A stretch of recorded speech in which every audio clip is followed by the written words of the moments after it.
I know, right? There's like a million tutorials on this topic on the internet, but there's one tiny specific thing that they don't talk about yet. I've been doing this since 1999. But it got to my attention again when Virtual Riot recently released a video on Ringmod Sidechain. And I think there's one tiny thing of improvement that's possible there. So hear me out, okay?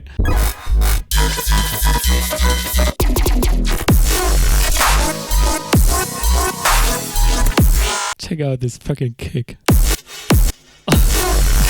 So there's a little bit of theory to talk about beforehand. Around 10 years ago, I'd say, it has become really popular in electronic bass music to clip your master.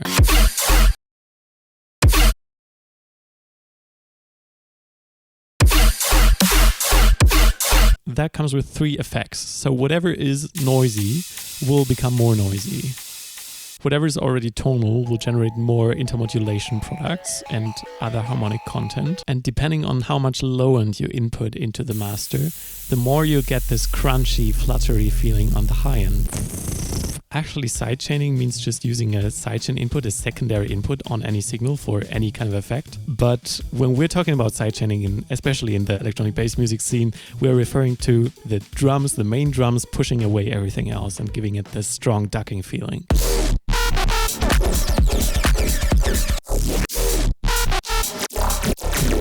So if you're still doing that with a compressor, what the hell are you doing? Go with volume automation. In my eyes, the superior way to do this is by splitting up your sidechain bus with a frequency splitter into lows, mids, and highs. So I have a separate volume curve for each of these bands. So what I then can do is look at my kick drum and shape the low end right around the sub of the kick drum, because what's especially true for the lower you go in this frequency spectrum is that there shall be only one element, otherwise it'll easily sound like muddy and cluttered. So we want to shape the low end right around the kick drum, but then in the mids and highs we're more free to shape it for whatever kind of ducking effect we want. We can bring everything up more or less instantly, or like give it a little curve like I did here. And it also makes sense, right? So the kick drum starts with high end like in the very beginning of the transient, and then there's mids like slightly after, so we could also like do something like this, which is doing this for the ducking effect, and then you go to like the clap. Sometimes I'm doing this on the clap, so there's more mids and also more high end, so you could do something like this. Anyway, that's not what we're talking about. That is multiband sidechaining. If you're not doing it yet, I highly recommend it. So here's the new thing. Virtual Riot introduced Ringmod Sidechain. So on top of ducking the volume, we can emulate this kind of fluttery, crunchy effect without actually distorting your master. Remember, in the beginning, I said there are 3 effects, and we just want that one crunchiness effect. So you've probably been waiting for me to play this fucking thing. So I'm gonna use this spectrum analyzer to prove an interesting point. This is how we're using these frequency analyzers. We got the slope here, either at 4.5 or 3. For electronic bass music, I use a 3 slope. That means if we're looking at it from left to right, we kind of want to draw a line here, and then it's like a more or less balanced spectrum. The truth behind this is, if we get rid of this factor, this is actually what the sound waves are. We got a lot of low end, and because our ears are more sensitive to speech, they're way more sensitive to the higher information. What does that mean for clipping? Let me illustrate that on a simple example. I'm doing the fluttering sub bass here, just with some noise and a low sine wave. We clip that. Because the lows are the loudest, they determine when the higher frequencies get to be there or not. So whenever our sine wave is going over the clipping threshold, the noise goes away, and afterwards it'll stay there. So we get this on-off kind of feel. And that's what makes this crunchiness. It's happening like really fast. I could play a very low note and it sounds like a volume automation. So if you've been following along, you may be wondering, how can we achieve that? No additional harmonic content, because we want to deal with that in the mixdown. No additional noise. We want our master to be as clean as possible, but we want that specific crunchiness coming, especially when our drums hit. And the solution is called Flutter. I can even make it stronger. It's exactly what we just talked about. So the kick remains unmodified. When the kick reaches its higher points, the crash is quiet. When it goes along the zero crossing, the crash turns up, and therefore we get this crunchiness. In this case, I've turned it down by 50% because I wanted to let through some of the original crash. Now we could probably use one of the free ring modulation plugins for this as well. Kilohertz has a very simple one.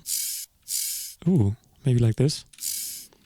But now it's like really quiet. So I don't really have the control I want with this kilohertz ring mod. Maybe I'm too stupid. And again, you can modify your modulator beforehand and like have all the drums at exactly 0 decibels, and then you should be good to go. And that's how Virtual Riot is actually doing it in his video. If you haven't seen it, he uses another free plugin for the wave shaping and then sets up a whole parallel chain for it. But it's still a lot more than just having one plugin with one main fader. I preferred my process to be as chaotic as it was before and just decide whenever I want how much crunch I want. So let's go through the plugin for a moment. So additionally to your main sidechain, you want things to flutter. So you can put it on either the whole sidechain bus, we're going to check that out in a second, only the high end, which I've been doing recently, or in this case, individual elements, like only this crash, which I've been doing for this song. So you want to go to the processing tab and select your input under sidechain. And then that input is linked to this green fader. This is how it sounds ordinarily. So as I'm gradually lifting up that fader, you're going to hear more and more of that crunch. This doesn't introduce any latency, so you can use the mix knob as is. I'm also going to add a mix knob in upcoming updates for other DAWs that don't have that. There's some automatic volume compensation going on, because if you're going to take something away from a signal, then it's going to sound quieter. So if I turn that off, you'll be missing a little bit of that gain. A little more of an automatic ducking effect, if you will, but I like to have things separated and do the volume curves for the ducking and the compensation for if I just want crunch on something. We got this little curve here. That can sometimes be nice if you just want a very strong fluttery but very short. Something like that. With these buttons, you can also just show only one signal, so it's easier to see. The UI is a little bit ugly. I'm planning to rework it, but it takes a lot of time, so I didn't get to it yet. You also can use the UI by lowering this ceiling here. It's basically the same thing. And we also have another mode here that has a different algorithm. Usually it sounds a little more noisy, so on this crash, we're not going to hear too much of a difference, because a crash is already something noisy. I'm going to pull up a different project here just to show what the difference sounds like. Here's a vocal track and an 808. Here we go. Something's way out of hand. Someone's taking the blame. They don't really sound connected. I'm going to do the same thing. Put flutter on the vocal track, route the 808 into it. Something's way out of hand. Someone's taking the blame. Someone's ready to change but think they can't. So I would perceive this as a little cleaner. So clip mode now sums both signals up and then gets rid of the clip modulator afterwards, so you can control both the main input and the sidechain input gain here. It only does something when the signal goes over the ceiling here. Change but think they can't. And now with AM mode. Change but think they can't. People just fake their smiles. It's a little different of a sound. I think for drum sidechain it doesn't really matter, but what does matter is this linear phase low pass filter that I'm using sometimes. Let me grab another example. So here's an overly simple drum loop. It sounds horrible. I'm going to do the same thing. I'm now going to route the kick into the hi-hat. If I mute the kick, you can hear only the crunch happening on the hi-hat. And when I use this filter here, the crunch turns a little cleaner as opposed to this. You preserve a little more of the initial transient. That is because this kick has a lot of frequencies other than low end, so those are going to affect the modulation of the hi-hat and like make it a little unclear in the beginning. And we can counter that by only using the low end as a modulator. And therefore we preserve the initial transient. Here's a comparison. Yeah, I would not use this drum loop at all, but it's enough to prove my point. And yeah, let's just see how it sounds with flutter on the whole sidechain bus, because I think it's going to be quite much, honestly.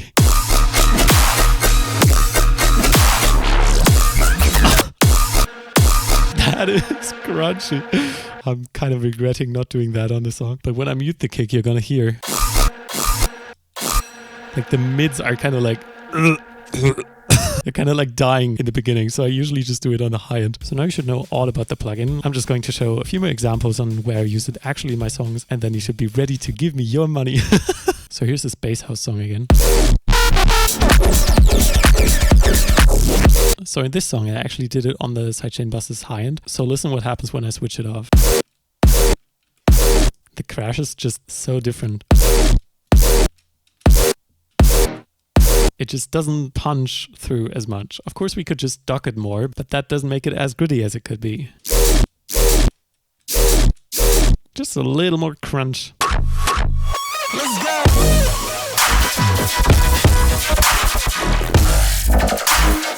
Drums only. Without it. With it. And here I've automated it, so only the very beginning is crunched. Because this kick is super long, it has like a low rumbly tail. And yeah, I only wanted the beginning of that. Check out the clap in this section.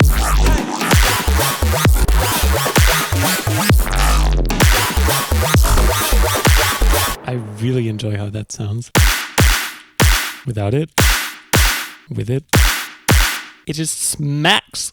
Well, now you truly know everything you need to know about sidechaining. And there's obviously one purchase that you now cannot avoid anymore, which is FLVTTER, which is my plugin, and it's linked in the description. Also, yay, it just got sold 1,000 times. Big thank you, everybody. And you genuinely don't need it. Like, there are so many ways around it, but I'm going to publish a few more features in the future. And if you buy it now, then you're going to get those as an update for free. It's still going to take some time, though. I want to finish some music beforehand. But yeah, thank you for sticking around. I hope this helps. And happy creating. Bye.